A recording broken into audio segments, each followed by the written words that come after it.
Hello, it's Joy from Crochet Road. Today I'm going to show you how to make this 4-leafed clover from 4 of your Tunisian Crochet Hearts. So you will need the pattern, which I will put in the description below. And then you make 4 of the hearts, one of them completely, and weaving in the ends of that one, and just leaving in the stitch marker that is at the end of the bind off row as indicated in the pattern as well. So once you've done that and you've made your second heart right up to and including that last stitch, we're going to join the 2 right sides together. So we're going to fold that over like so, pop your fronts or right sides facing each other. It's a little bit tricky just working out which way to orient. You haven't cut the end of this working yarn. Your hook is ready to go.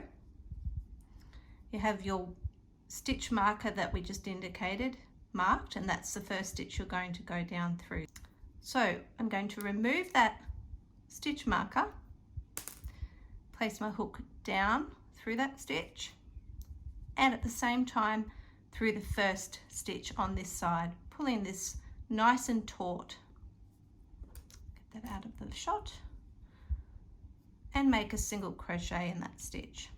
And then you're just going to do the same thing, and I am working through both the front and the back loops of both layers.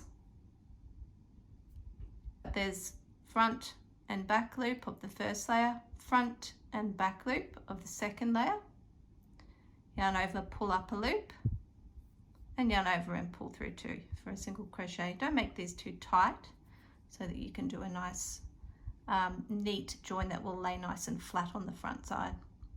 So through both loops of both layers, stitch number 3, we're going to do 7 stitches. Stitch number 4,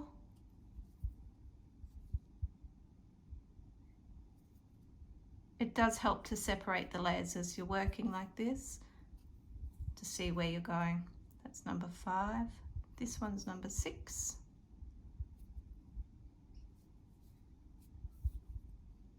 And then the final stitch is a little around the corner, but I do find that it makes it a neater finished product if we go into this one as well. It's a little tight. And this one just here.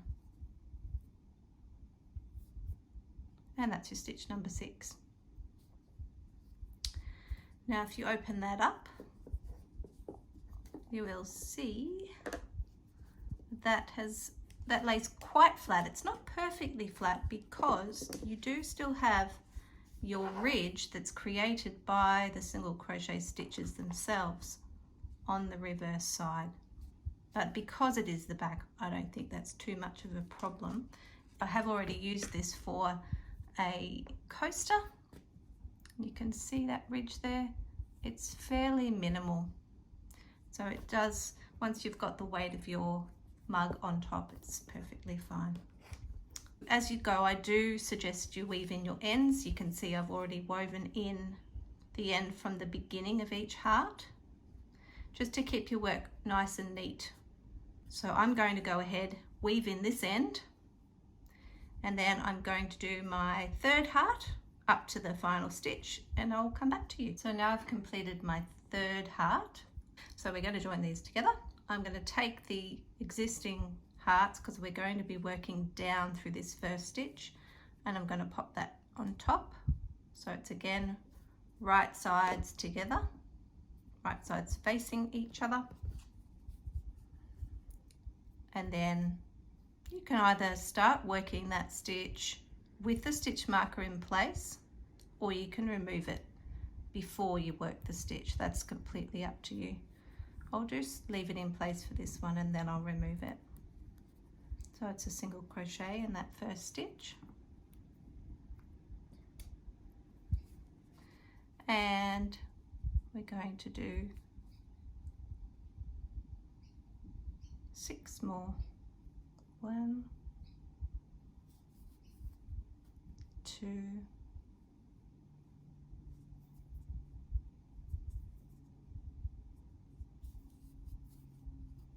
3, 4,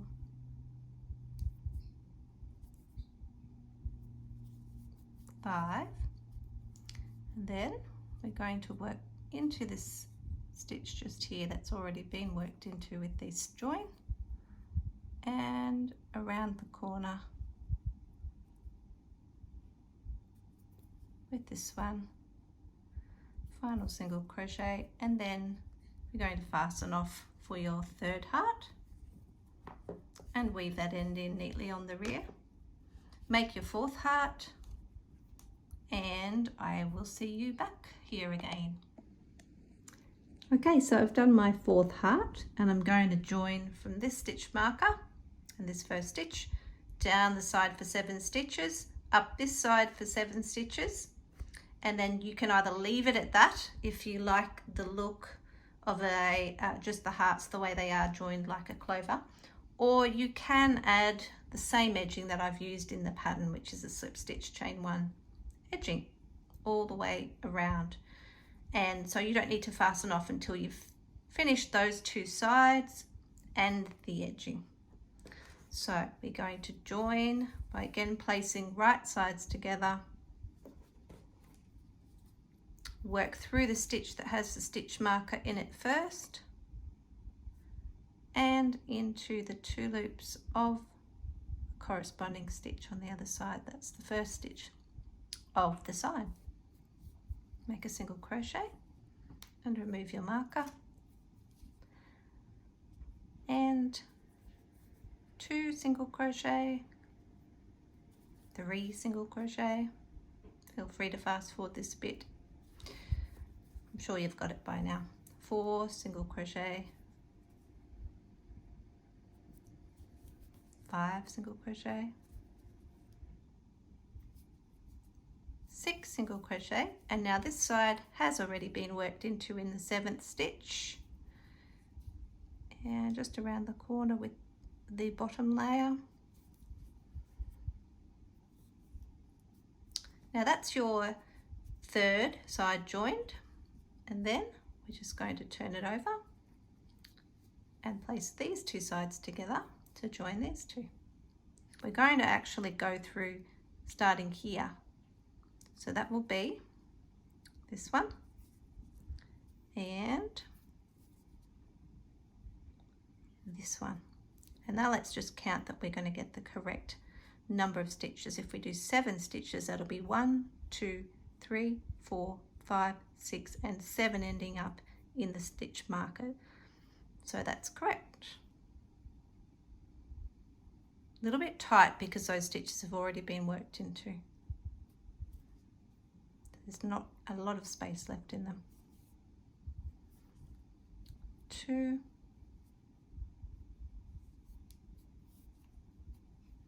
3,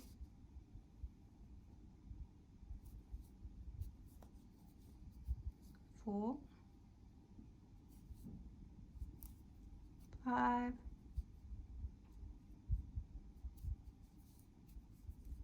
6, and I will remove that marker.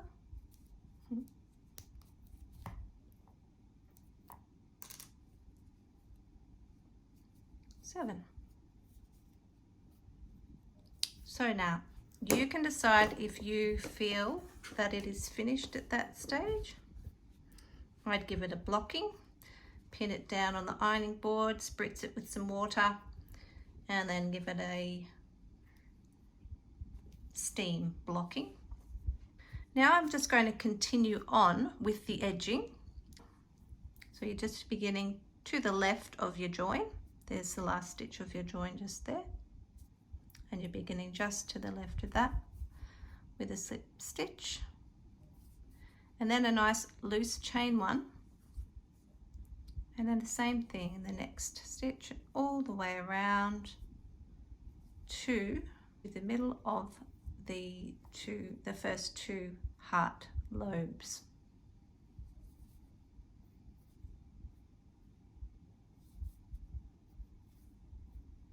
The looser chain 1 is what gives this the nice rick-rack sort of up and down zigzaggy look.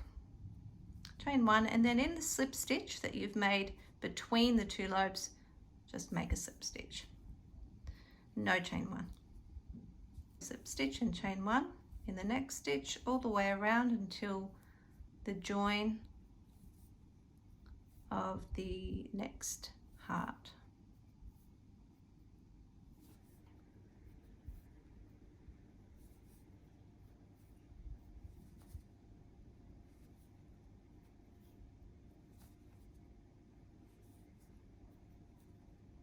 Now that you have worked your slip stitch and chain 1 into the last stitch before the join, so you can see that that gap there is the one we've worked into, and now there's this stitch here which we're just going to put a slip stitch into, and then this one here which will start again with the slip stitch, chain 1 all the way around to the join of the 2 lobes, make a slip stitch again, plain slip stitch, start with our next slip stitch, chain 1, slip stitch, chain 1,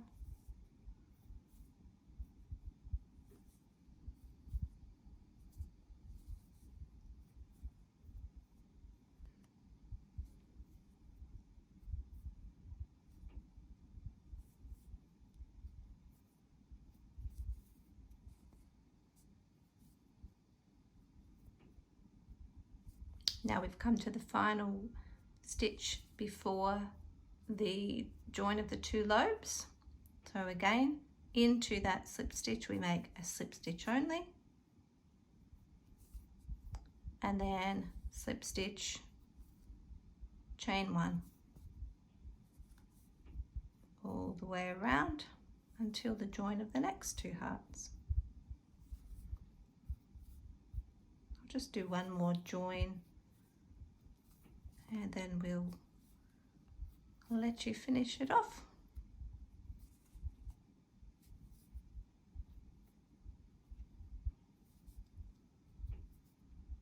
There's our final slip stitch, chain 1, and again you can see where the join has been made. On either side of that join we're going to work just a plain slip stitch only in that stitch, and then begin again with a slip stitch, chain 1.